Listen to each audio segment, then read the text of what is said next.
Hi, everyone. Thank you so much for joining us today for another session in the Magnet Virtual Summit. My name is Jessica Hyde, Director of Forensics here at Magnet, and I'm super stoked to be able to welcome you to our presentation. I'm joined here today by Mitch Kaiser. Mitch is the Director of Cybercrimes Unit for the St. Joseph County Prosecutor's Office in South Bend, Indiana. He also is a mentor to me because of his incredible leadership, and I happen to be lucky enough to know him. Mitch will be giving his presentation. I run a digital forensics unit, and I'm a terrible manager. Mitch Kaiser has been in law enforcement since 1989, holds an associate's degree in criminal justice from Indiana University, a bachelor's degree in psychology from Indiana University, and a master's degree in psychology from the University of Notre Dame. He currently works for the Office of the Prosecuting Attorney in St. Joseph County, Indiana, as the director of the St. Joseph County Cybercrimes Unit, and for the University of Notre Dame as an adjunct teaching professor in the Computing and Digital Technologies program. Please feel free to put any questions you have in the GoToWebinar block. Additionally, if you're a member of the Digital Forensics Discord server, we're going to be opening up a channel for this as well as our other industry lectures so that we can have discussions both during and immediately following the talk. Afterwards, Mitch and I will both be jumping over there to continue the discussion with you. A link to join is being posted in the chat. This session will also be recorded and available for viewing on the resources page of magnetforensics.com in 3 to 5 days. As a reminder, we also have the Magnet scavenger hunt running through this and the other sessions. There is a question for this talk, and the link to the scavenger hunt will also be posted in the chat. And with that, over to Mitch. All right, Jessica, thank you very much. Through the whole summit, you've been seeing this. So Gibbs rule number 13, lawyers, that the stuff I'm going to talk about, the opinions, the views are mine only, don't reflect Magnet Forensics. So as Jess said, I'm the director of the St. Joseph County Cybercrimes Unit. We're housed here at the University of Notre Dame. I'm in my 31st year in law enforcement, and I'm also fortunate enough to be an adjunct teaching professor here at Notre Dame. I've been doing that for about 8 years now. And I also coordinate what's called our Student Investigator Program. Earlier in the summit, some of our student investigators gave a talk about what we do, and I'll touch a little bit on that. But this is kind of a different type of talk where I'm going to talk about how I run the unit and how we operate. And quite frankly, I am an absolute terrible manager, the absolute worst. Hopefully by the end of this talk, you'll be convinced that you should also be a terrible manager. So here's our cybercrimes unit from last academic year. Interns and students working with law enforcement, that isn't a new concept. There's places around the country that have done this, that continue to do it. One thing that makes our program unique, though, is that this part. They raise their right hand, they swear to uphold the Constitution of the United States of America and the state of Indiana, and all of our student investigators are sworn in as law enforcement officers. So this past academic year, we had 10 college students, all of them sworn in as law enforcement. We had one high school student working out of the unit, and believe me, I tried for the swearing for her, and Rule 13, the lawyers, they would not go for that. So she was a civilian working in it. The program, they work on all active law enforcement cases that we get, drug offenses, homicides, DV cases, overdose cases. They conduct digital forensics on all digital devices. They write search warrants, make court appearances. We firewall them from CSAM cases and from cases that have a Notre Dame nexus to them. But other than that, they are full sworn investigators, and that's the expectation on them, that coming in, they will be trained and they will operate like full law enforcement investigators. Since we started the program, we've gotten some pretty good press on it, a lot of news articles about how they're kind of bridging this gap between law enforcement and helping with this influx of digital evidence. Notre Dame did a pretty cool commercial about it, and like everything else, it generates some sarcastic type of articles. Barstool Sports did a story about them being sworn in and executing warrants with the hashtags of snitches. So that's the unit. 10 college students. So the entire unit is made up of Gen Z people. And everyone's heard about the millennial generation, how terrible they were. And lately, the Gen Z generation has started getting some of that bad rap of the entitlement, being lazy, disloyal, unmotivated, selfish. There's people saying that they're actually worse than the millennials. Some stuff that they said they wanted in surveys. They should be able to set their own hours. They need me time at work. They should wear jeans if they want to. The company's happy to have them as an employee, and 91% said that they expect to stay at the same job for less than 3 years. So they want stuff. They want to come to a workplace where they have food, drinks, take a nap if they want to, TV, Time Magazine, refer to the millennials as the whole me generation. So this is the pool of workers that I'm working with, Gen Z, all college students. And then throw on top of that, all of this stuff about Gen Z, about what they want, the fact that they are college students also. That brings with it a whole nother level of responsibilities and stressors by virtue of being a college student. They have academic pressures of doing well in their courses, getting assignments done. They have financial pressures related to school, student loans, financial pressures related to going out and social activities. There's social pressures and pressures of extracurricular activities. The students are very high achieving, and they self-impose a lot of expectations on themselves that create pressures. There's also expectations of family, friends, professors, and them trying to figure out what they want to do with their lives.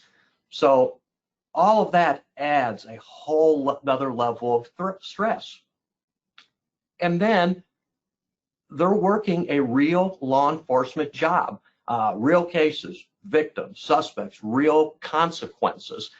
This isn't a get a coffee, update computer type of internship thing. They are working on real cases. That brings with it a whole level of stress. Some cases just from last year that students have worked on. We had a very high-profile officer-involved shooting death here. When this incident occurred, I was out of town. There were 2 students working in the unit, running the unit, and a student handled all of the digital evidence on this investigation, did all the analysis, and presented her findings on a couple different occasions to the special prosecutor assigned to it. We had a case of a subject charged with confinement, strangulation, and intimidation, where very graphic text messages that this victim was telling friends what had happened to her, photos showing ligature marks around her neck, around her wrists, pretty graphic stuff. And we had a student do a case for a homicide investigation where one brother beat another brother to death, and we had the suspect's phone in it. Going into it, law enforcement didn't really think there would be anything on the phone, but they wanted it analyzed, got a search warrant for it, and what the investigator found on the phone was photos of the murder victim right after he was beat to death. Before the brother called 911, he ended up taking photos of the victim. So real cases, they are doing real law enforcement cases. So all of these add in stressors that they're dealing with.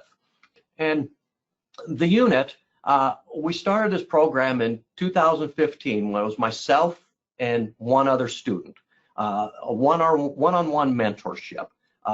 Each year since then, it has expanded from 1 to 3 to 6 to 10.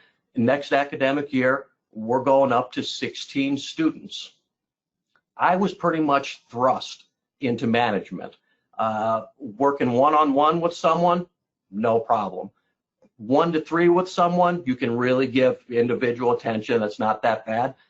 Now that we're getting into 1 to 10, 1 to 16, I started struggling with the question, how do I manage them? How do I run the unit? Can they be managed? Should they be managed? And quite frankly, the first thing that popped into my head was it's kind of akin to herding cats, that you can try to manage all you want, but with the group that I have and their background and everything they're doing, it's going to be like herding cats. But I needed to come up with something since the rate that we were growing. I have always been a case person. I work cases. I do forensics. With the way cybercrimes has expanded and grown, my fundamental role in the unit changed. I was no longer taking care of the cases, the actual work. I had to transition into being a manager, to taking care of the people, no longer doing the work. This transition can be a very difficult one for people to make. A lot of supervisors can never make that. All of you can probably think of a coworker who, as a beat cop or an investigator, was just a fantastic officer investigator, and then they get promoted into a command position, and they're absolutely terrible as a supervisor. It's completely different skill sets, and just because you're good at the grunt work, at the casework, does not necessarily mean that is going to transition into being good as a supervisor. Completely different skill sets. So I had to come up with, okay, how do I manage them? How do I do this? And anytime you want to learn something new, what do? You Google it. So I ran a search, theories of management, and 441 million results for that. I started looking through the results, all kinds of different management theories. You know, here's a slide saying these are the 6 most popular theories. Here's all kinds of other theories, you know, systems, bureaucratic, scientific, classical, modern, just all kinds of different theories. Looking at this, it did nothing but leave me more confused than I was before. One thing I noticed, though, as I'm going through the literature, going through the articles, reading these different theories, is that the majority of them were developed in the mid-20th century. At that time, most of the work being done was related to the production of goods, factory work, the widget manufacturing company, where someone comes in, they make their widgets, when they're done, they go home. So all of these different management styles I'm looking at were developed back then. It was designed to pretty much optimize the work of those you are managing, how their work is done. The manager's job was to define, here is the right way to do something. You do it this way every single time. If everyone else does it this way every single time, then we're going to be successful.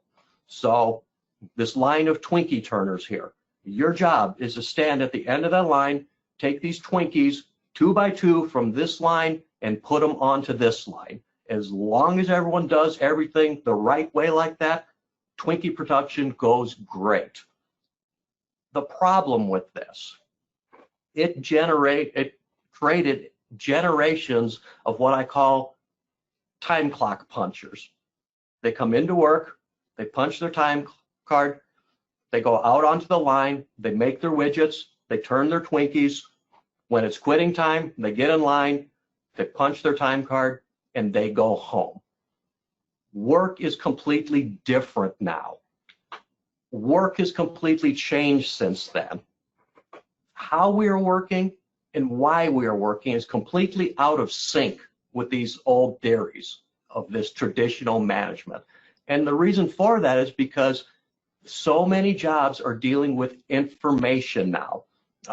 Peter Drucker said, the most valuable asset of a 21st century institution will be its knowledge workers and their productivity.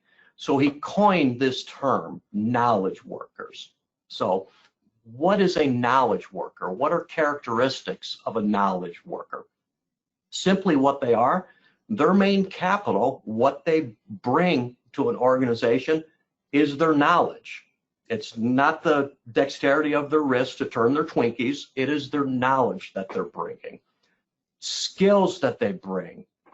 And these should all, anyone doing digital analysis, this should all sound very familiar to you.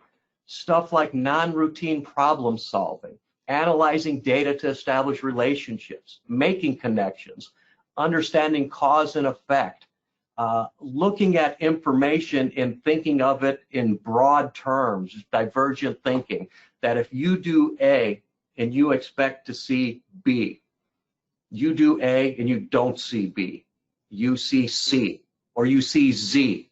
Why is that? Being able to figure out why. The ability to think focused, convergent thinking, of taking 1.5 million artifacts extracted off a device and converging that down into, here are 100 items that are very significant in this. And the ability to produce new capabilities. These are all characteristics of knowledge workers and what they bring to the table for employment. Knowledge workers also have this combination of creative thinking and critical thinking. We hear of critical thinking all the time. We don't really hear much about creative thinking. And essentially creative thinking is the thinking we're doing when we're trying to generate ideas. So when you're looking at data, posing questions for it, brainstorming, what does this mean, speculating, using your intuition, which as an investigator is a huge thing.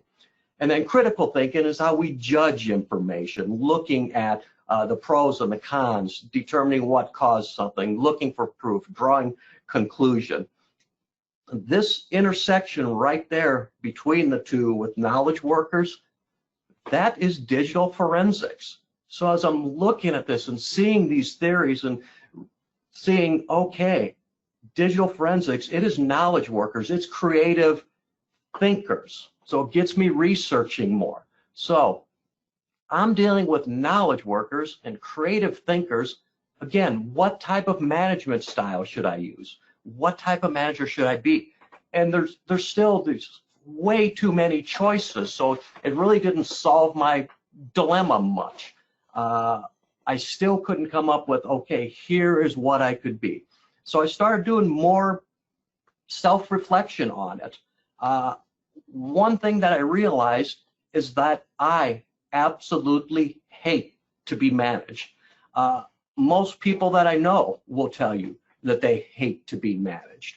So this created this whole paradox with the cybercrimes expansion, that growing organizations, they require management. You have to have some sort of management in place, but people don't like managing. So why do we keep managing that? It's always been done like that. It's tradition, it's easy, it's comforting. It's what my boss does. Right now, my current bosses, that's what they do. That's why it's been done. And this is the cycle that I think we need to break, that we need to get away from, especially in our industry doing digital analysis, dealing with knowledge workers and creative thinkers. So there's this old belief that people require managing.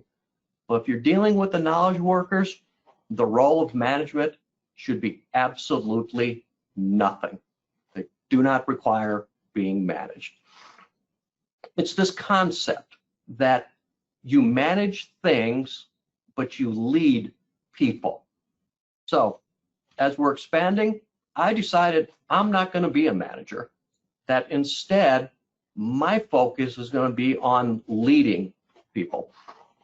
I'm going to refer to several bedrock rules related to this concept of leadership, and this one is the first one, that I realized that my job is not to take care of the work.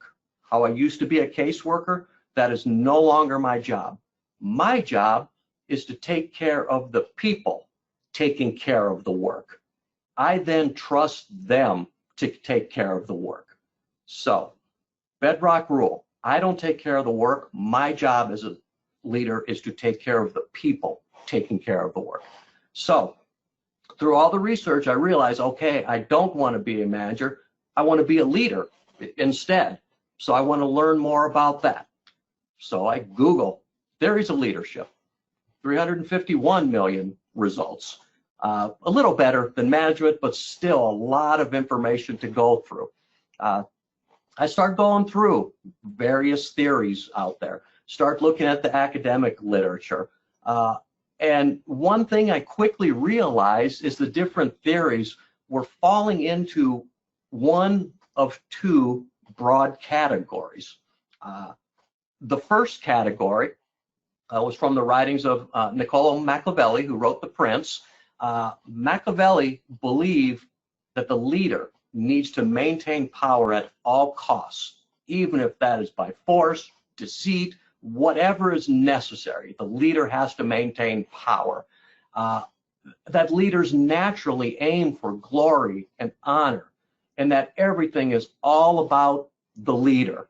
And I'm reading these theories, I'm reading some of his work, and that's just not clicking with me. That's not what I believe, and it actually got me thinking, you know what, I'm not sure what I think of your whole theory of leadership, that they end up coining a psychological term with your name that is very negative. The other broad category, Sun Tzu, who wrote The Art of War. A leader can only deliver results through other people. That leadership is all about service, and it's all about others. It's got nothing to do with the leader himself. That resonated with me, this type of leadership style. So again, I keep researching, learning as much as I can. And leadership, it's not a rank, it's not a position, it's not a title, it is a choice. It's a decision that someone makes. Anyone can be a leader.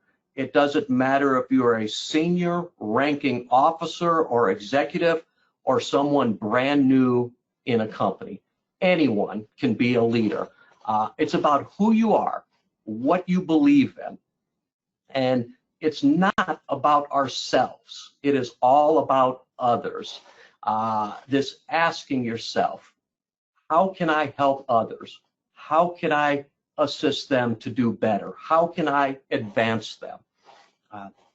Randy Pausch from Carnegie Mellon University, in his book, The Last Lecture, coined this philosophy, enabling the dreams of others, where you are doing things not for yourself, but you are doing them to advance the dreams of others. And a quote from his book there that says, as you get older, you may find that the enabling the dreams of others thing is even more fun.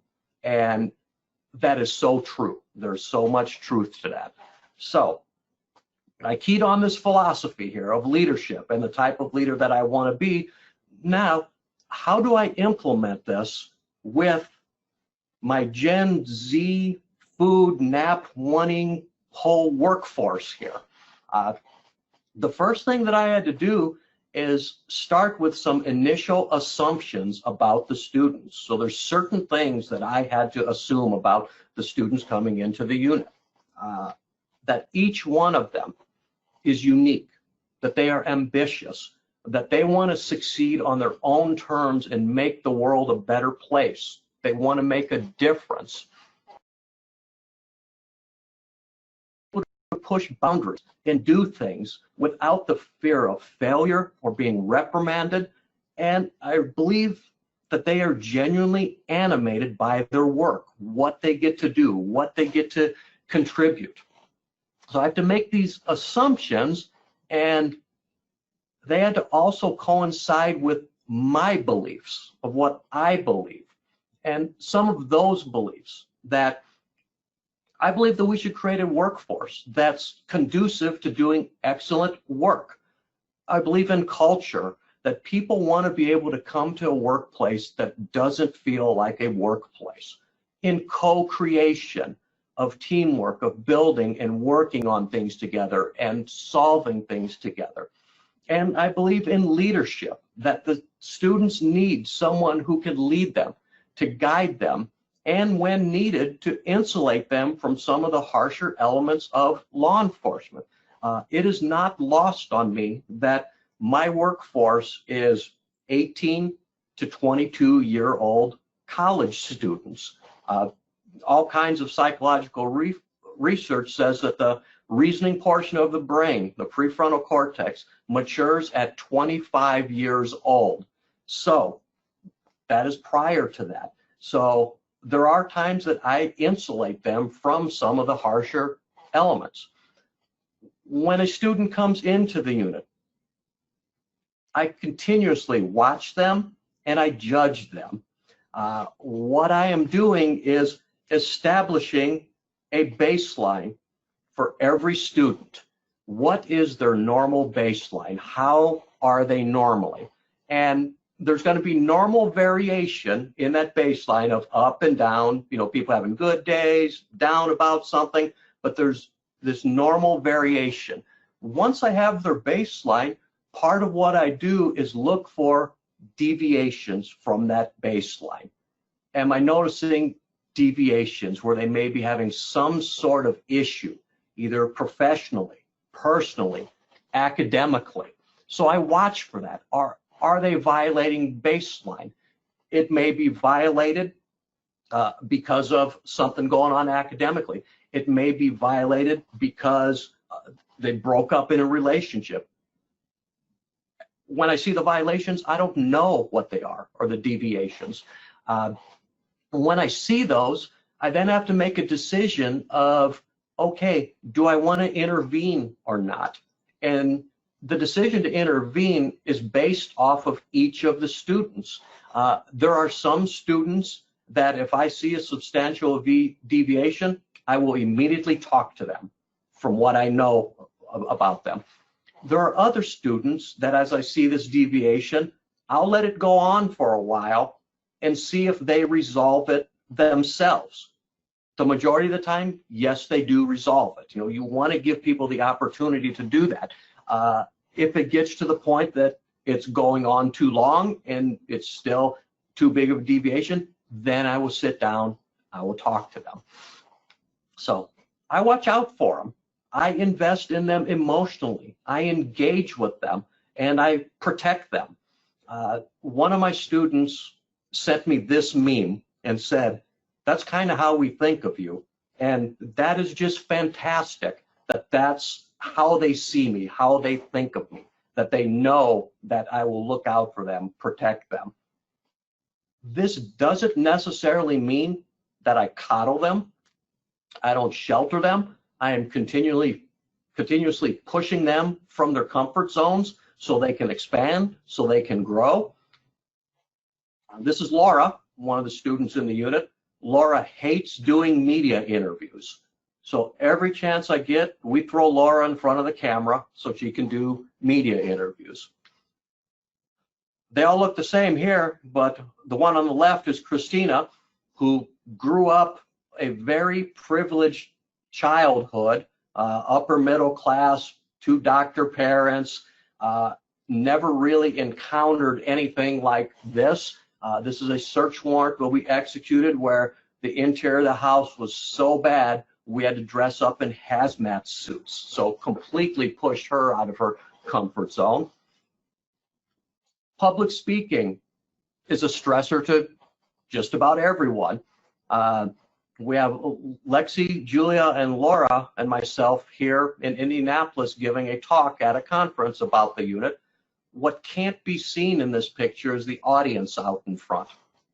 The audience, it's for the conference of the Indiana Prosecuting Attorneys Association, and the audience consisted of all of the elected prosecutors, their chief deputies, and support staff in the state of Indiana. The crowd out in front of them was about 350 people, definitely out of their comfort zone there. Did a fantastic talk. And sometimes we will do fun things to push people out of their comfort zone. This is Brianna. Brianna has never shot a handgun or a rifle in her life. We went out to the range, we went through some training, and Brianna ended up shooting the guns. Definitely pushed her out of her comfort zone doing it. She learned, she grew because of that. So while I take care of them, I don't coddle them. I'm continually pushing them. So the work environment in here. In order to do this, and here is bedrock rule number 2, it begins with 100% trust. I have to trust these students 100%. They have to trust me 100%. That can be a difficult thing. I start off with that assumption that I am trusting them 100% unless they give me some reason not to. So we have this trust factor that I believe that they want and they will do good work, that I will give them training, mentoring, their responsibilities, their goals, deadlines, and then the space they need, the physical workspace and otherwise, the mental space if they need it, whatever they need. Again, my job is to take care of them, not to take care of the work. So part of our work environment in here, they can work whatever hours they want. They pick their own schedule of what they work in the unit. They can take breaks whenever they want. They don't need permission from me or anyone else to do that. If they want to go down the hall and exercise in the gym, they can go down and exercise. If they want to sit and do homework, they can sit and do homework. If they want to have TikTok virtual dance parties, they can have TikTok virtual dance parties if they want. Whatever they want. They don't need permission. And just because they aren't tethered to their desk doesn't mean that they're not producing.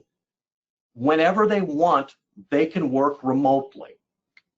They can sit at home, in their dorm room, in their apartment, working on information. They can work on cases remotely with their dog. They can lay in a hammock out on their porch in the sun, working remotely. Once they get tired of the sun view, they can move their hammock out next to a lake and work remotely from there. I don't care. As long as good quality work is getting done in a timely manner, there's absolutely no need for me to control their hours, their location, their breaks, anything about them. They are adults. They can make those decisions. Again, this 100% trust. You never want to fail to give someone responsibility for the fear that you would be taken advantage of. You give them that responsibility so they can show you what they can do. And that's exactly what I'm doing with them here. This past semester, like every other school in the world, students weren't allowed to come back onto campus or they were sent home from campus. That created a particular challenge since my entire workforce is student employees. Fortunately, we were able to get them set up remotely, but it left me in the unit by myself and then no one else around in here. So I ended up taking all of their pictures off of the wall and putting them at each of their desks for some sort of semblance of human contact. So when I'm reviewing their cases and looking at their work on their computer, at least I've got their picture in front of me. So they can work remotely. They can do what they want. As long as the work's getting done, it doesn't matter. I want them inspired to come to work. I want them fulfilled by the work that they're doing. I want them to work in an environment where they feel safe, especially from the fear of failure, that they should be comfortable taking risks, making mistakes, learning from them, and trying again. Micro failures are a part of everyday life, that they should be taking these risks, failing, learning from them, and moving on. Bedrock rule number 2, I want them to know that I care more about them as individuals, their lives, their schooling, their confidence, hopes, dreams, goals, than any arbitrary number or case. Said, I'm in my 31st year in law enforcement. The arbitrary numbers and cases, it's like the movie Groundhog Day. It's the same thing over and over. This is just a partial screenshot from our 2019 case log and our 2020 case log, and the offenses. Looking through them, it's pretty much the same stuff year after year. So I want the students to know that I care more about them as people than I care about any particular case or arbitrary number. I will go to bat for them. People want to work for someone that they believe has their back. If I ever have an ultimate downfall, it's going to be because of this right here. It has actually come close so far. They know that I will stick up for them and go to bat for them. We've had a couple of incidents where I have been out of town and students have been running the unit, where chief deputy prosecutors and or police officers have pretty much demanded that the students do certain things that actually violates our procedures, what we do, but they're pretty much saying that I am a chief deputy, you will do this. Obviously, that doesn't sit well with me. In the most recent one, when that happened, I get back to work. That Monday morning, I set up a meeting with my boss, the elected prosecutor. Kind of jokingly, a student told me, please don't get fired, as she knows I'm going to this, because she knows exactly what I'm going to do in this meeting. And I pretty much laid it out about why this was so wrong, why he will never do that again. And it got to the point in this meeting that the prosecutor stopped me and he looked at me and said, you need to remember who you work for. So if I ever do have an ultimate downfall, it's probably going to be because of this. But the students, knowing that, they don't have a fear of failure. They know I'm going to stick up for them. Me, myself, every day I think, what can I fail at today? It's this concept of failing forward, that yes, you're going to fail. You learn from it and you move forward. If you're not failing daily, if the students aren't failing daily, then they are staying in their comfort zone and they are not advancing. So I'm always pushing them to develop academically, professionally, personally. And then finally, I get out of their way. Once I give them what they need to succeed, to empower them, motivate them, I pretty much take a step back and I let them go. I let them go and do the work. I let them go with that 100% trust to show, here's what I can do. Now, one thing to be careful of with this type of leadership style and mentorship is what's known as the teacher's ego. That's where a teacher or a mentor gets so invested with the people that they are working with that if the person seeks out another mentor for something or asks for help for something, someone else, it's a blow to the teacher's ego, that they think, no, wait, this is who I'm mentoring. They shouldn't be reaching out to anyone. That I have absolutely none of. I know they are going to outgrow my wisdom. They will. These are all brilliant students. They're going to outgrow what I can provide them. That is outstanding when they do that. That means they are continuing to grow. When that happens, there won't be any teacher's ego. I will direct them the right direction to seek out other mentors, opportunities to grow. I absolutely love this picture. 4 of the student investigators with Jessica Hyde, Sarah Edwards, and Heather Mahalik. That is like the trifecta in mentorship and leadership right there. So that is outstanding. Once they get beyond what I can provide, we direct them, here's where you can go next, here's what you can look like to keep them growing and advancing. So how is all this worked out? It all sounds fine and well, but what it comes down to eventually is the lawyers, and I say the lawyers, my bosses are lawyers since I work for a prosecutor's office.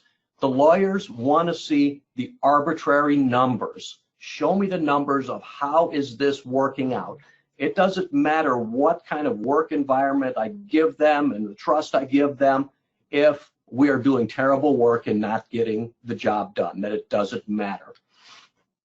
Here's our case logs from 2016. We started off with a 30 case backlog. The past 3 years and continuing into this year, we have 0 case backlog, which means when a case gets submitted, it is immediately assigned to someone for investigation. So the arbitrary numbers have worked out great. More important to me, the results of life. What are they getting out of this? What are they learning from this? They're learning how to be leaders themselves. We have senior investigators in the unit. They are mentoring new investigators, training new investigators, helping them. All the investigators are learning how to deal with people from all walks of life, from elected prosecutor all the way down to a defendant in criminal cases, which sometimes they are in the unit as we are helping the defense work through issues. So all walks of life. They're learning how to help others, and they're advancing the knowledge that they're receiving. Several of the students taught a summer forensics camp for high school girls. They did that last summer. We weren't able to do it this summer because of circumstances, but they taught this school.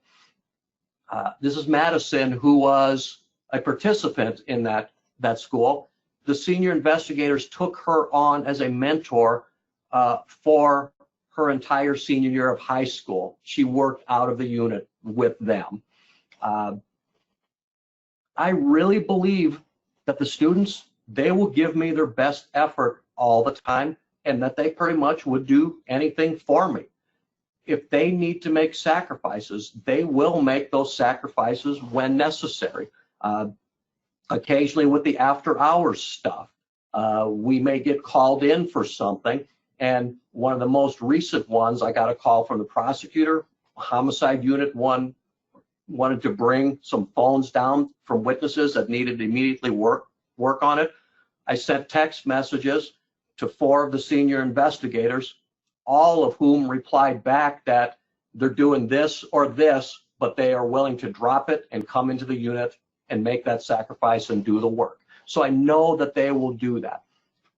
They work hard. They work really hard, but they do have fun. And I love this picture here of, you got Laura and Julia. The serious versions of them look like they are judging the TikTok dance party versions of them. But we have fun in the unit. We do a lot of hard work. We do a lot of bad work, but we have fun doing it. There's this concept that working hard for something that we don't care about is called stress. That's what the majority of people do. But working hard for something we believe in and love, that's called passion. The students work in here, I think they truly love their job every day. They love their job. They don't have to like their job every day, but I do believe they love their job. And if that really doesn't make sense, think of it this way. Those who have children, spouses, significant others, you love them every day, but you don't like them every day. It's the same concept there. So management, no, we should be going to leadership, which brings me to the final 2 bedrock rules. And these are the rules of leadership. Rule number 1 of leadership: it is not about you. Eleanor Roosevelt said a good leader can inspire people to have confidence in the leader. A great leader inspires people to have confidence in themselves.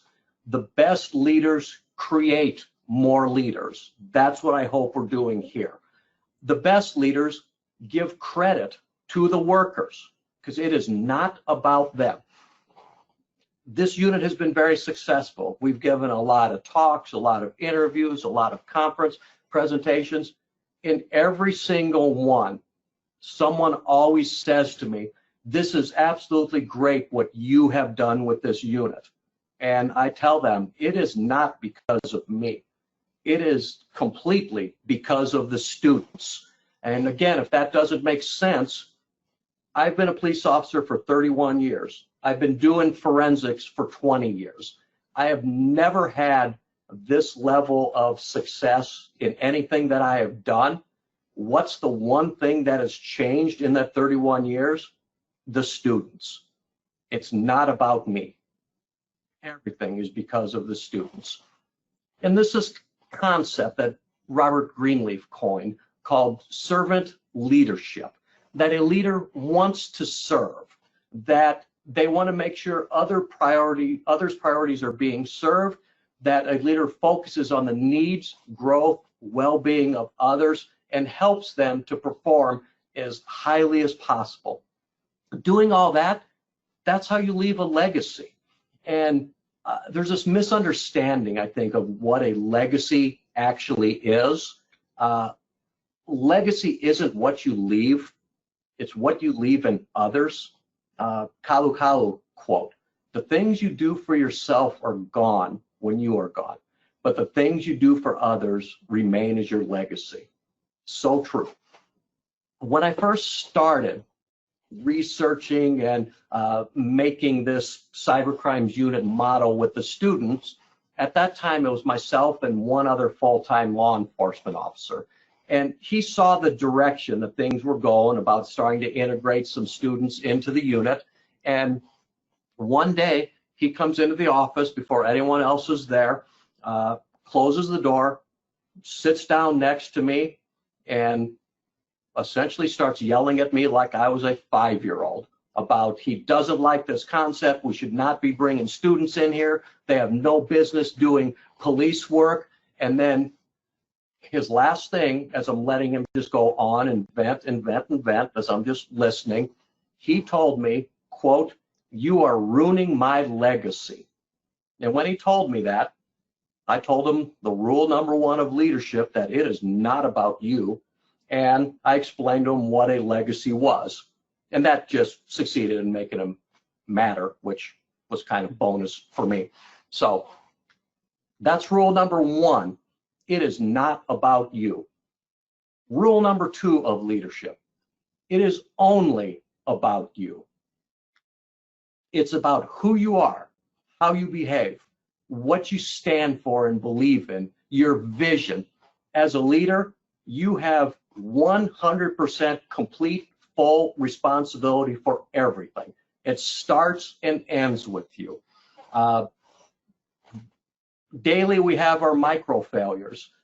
We have had some pretty large failures out of the unit also.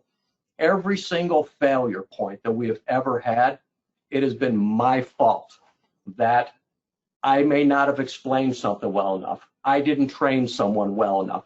I didn't realize they were not at this level to do this. Every single thing, it is my fault. The public-facing view of the unit with the attorneys, with my boss, the prosecutor.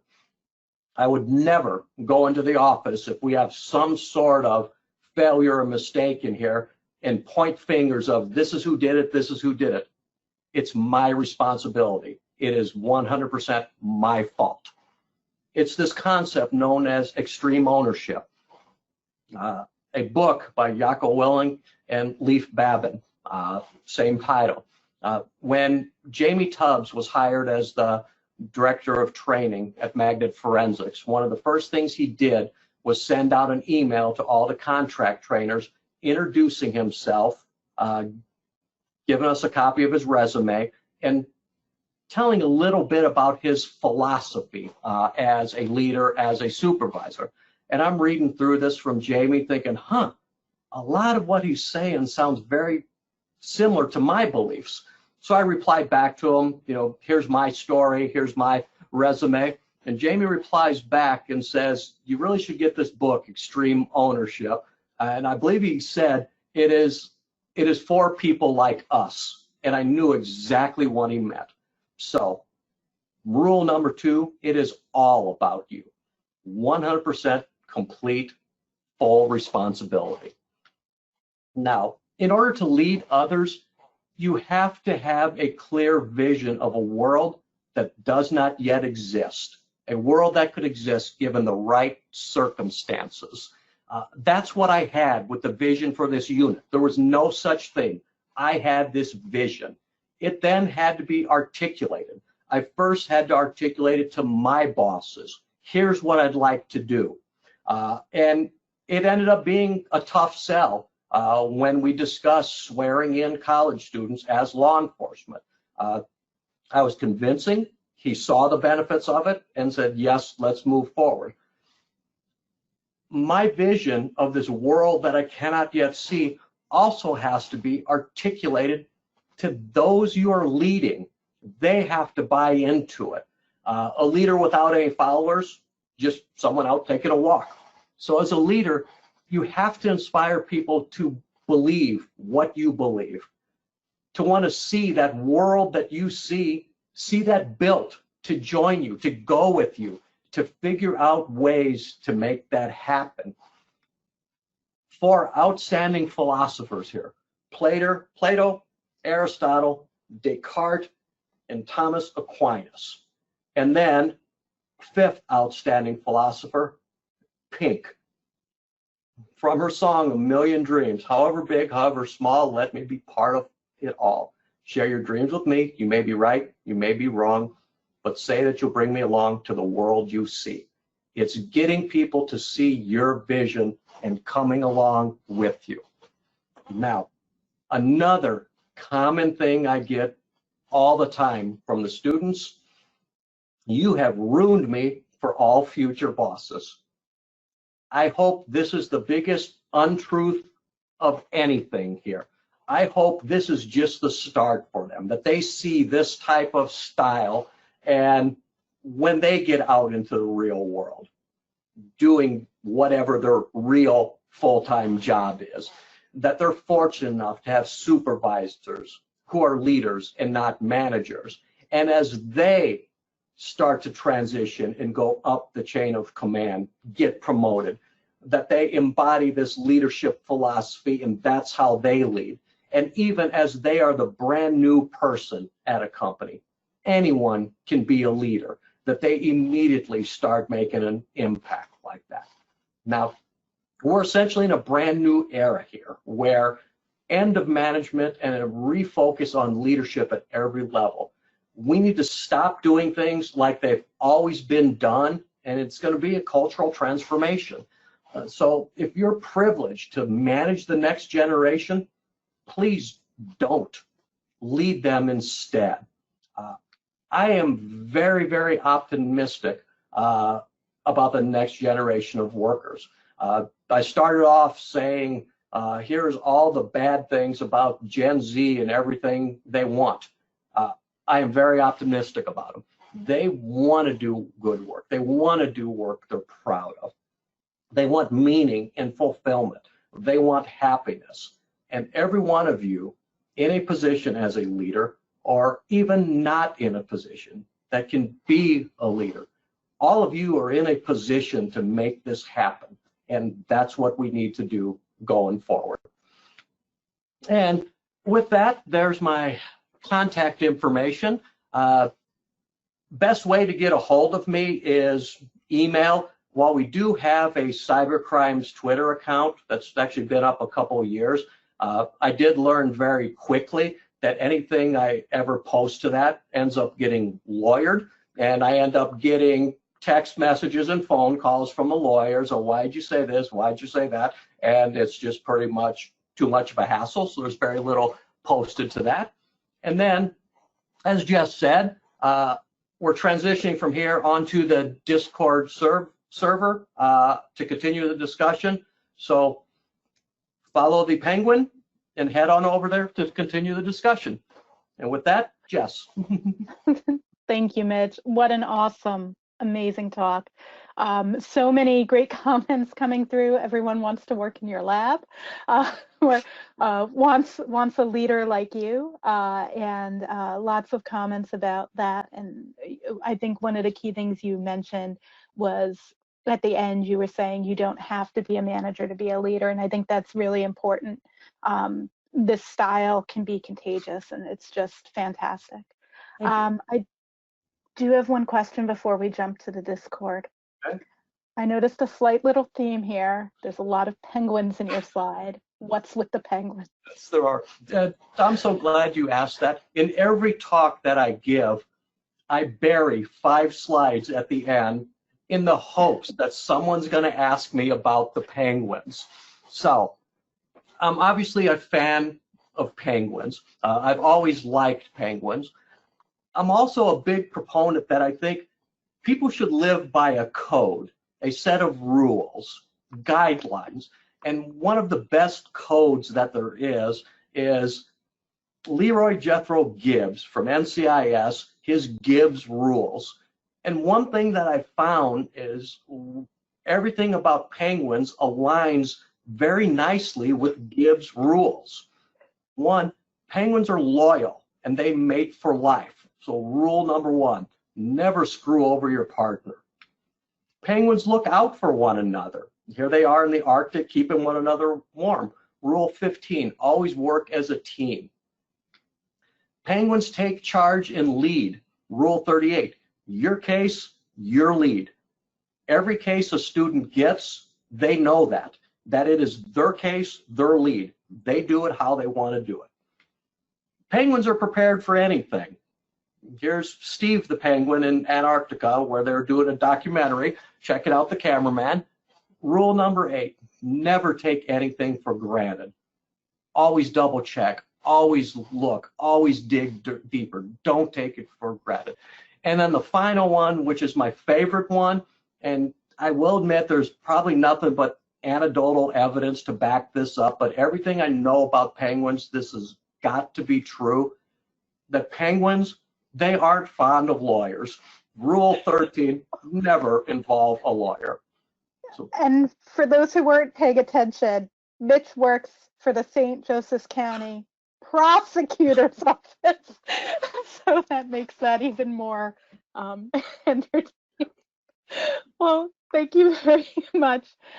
Mitch, thanks to everyone who joined us in our session today. We really hope that you enjoyed it. As I mentioned earlier, we're going to be sharing all the questions asked during the session via GTW with Mitch so that he can respond. I've also posted those questions in the Discord so that everyone can see the responses to those.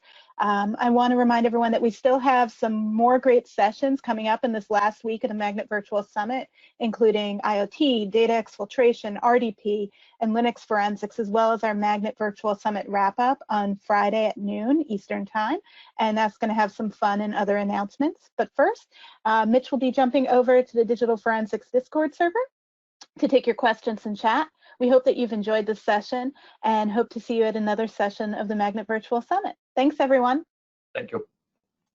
Bye. Goodbye.